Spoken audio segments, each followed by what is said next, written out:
এই যে আতিফ আসলাম যে আসছে আমাদের দেশে, তারপর কে কে আসছে, আমাদের তরুণ তরুণীরা, আমাদের যুবক যুবতীরা, আমাদের জেনজিরা, কি অবস্থা ওইখানে? হ্যাঁ, কি অবস্থা? কে বাঁচাবে ওদের? কে রক্ষা করবে ওদের ইমানের, ওদের চরিত্রের হেফাজতের গ্যারান্টি কে দিবে? কনসার্টের নামে অশ্লীলতা আছে না নাই? ছেলে মেয়ে একে অপরকে জড়ায় ধরতেছে, একে অপরকে চুমু খাচ্ছে প্রকাশ্যে, দিবালোকে, গণমানুষের সামনে। আল্লাহ তাআলা এই অশ্লীলতা থেকে আমাদেরকে বেঁচে থাকতে বলেছেন, বেঁচে থাকতে বলেছেন। রূপালী জগতের নামে অশ্লীলতা আছে না নাই? এই টার্মটা আপনারা জানেন না? রূপালী জগৎ কি জগৎ? আসলে কি রূপালী জগৎ না অন্ধকার জগৎ?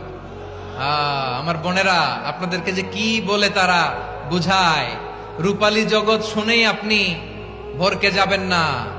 রূপালী জগতে যে নারী যত বেশি উলঙ্গ, সে নাকি তত বেশি সাহসী। জানেন, বলে এটা একটা সাহসী নারী, খুব সাহসী পদক্ষেপ তার।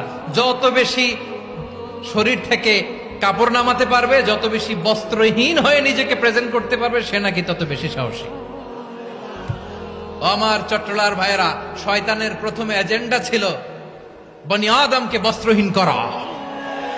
সে আদম এবং হাওয়া আলাইহিস সালামকে নিষিদ্ধ গাছের ফল খাইয়ে তাদেরকে বস্ত্রহীন করেছে।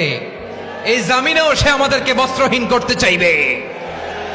এই রূপালী জগতের নামে তারা এটা করে। আমার প্রিয় বোনেরা, আপনি জানেন না আপনার দাম কত? ওরা আপনাদেরকে বিজ্ঞাপনের সস্তা পণ্য বানাতে চায়। ওরা আপনাদেরকে ওদের ভোগের লিপসার টুলস বানাতে চায়। ওরা আপনাদেরকে দিয়ে ওদের খায়েশ পূরণ করতে চায়।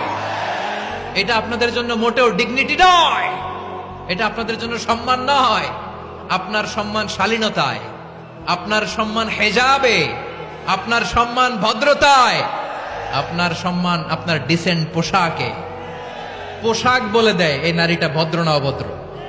পোশাক বলে দেয় এই মেয়েটা কোন ঘরের মেয়ে। আওয়াজ করে বলেন ঠিক কিনা? আপনি জানেন না, আপনারা সস্তা পণ্য বানায়, ভোগের পণ্য, বিলবোর্ডে আপনাকে উলঙ্গ করে উপস্থাপন করে। এই অশ্লীলতার সাথে ইসলামের কোন সম্পর্ক। এজন্য আল্লাহ বলেন, আমি অশ্লীলতাকে হারাম করেছি। অশ্লীলতাকে হারাম করার প্রথম কারণ হলো এর মাধ্যমে মানবতাকে অপমানিত করা হয়। কারণ মানুষের সম্মান মানুষের পোশাকে। মানুষ যখন পোশাকহীন হয়ে যায়, বস্ত্রহীন হয়ে যায়, তার সম্মান কমে যায়। ঠিক কিনা?